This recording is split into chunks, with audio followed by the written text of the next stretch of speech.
कृपया परिप्लुत उत्थाय तच्छीर्षददात् कराम्बुजम् कालाहि वित्र स्वधियां कृताभयम्। ભગવાનના ચરણ કમળની અંદર એ નતમસ્તકે હતા. ભગવાને ઊભા થઈ અને એમને ઊભા કરી અને હૃદય ચાટ્યા છે અને પોતાની જીભથી ચાટવા લાગ્યા. તમરભકમ છે.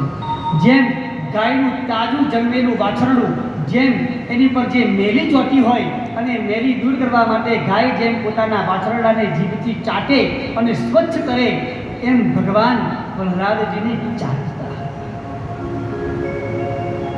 કેટલો પ્રેમ! એ શરીરનું મુખ્ય અંગ કયું? જીભ છે.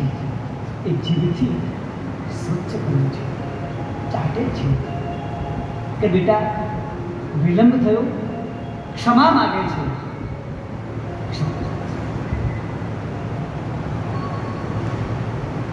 આવું તમને વાળ થઈ બોલ શું આવું?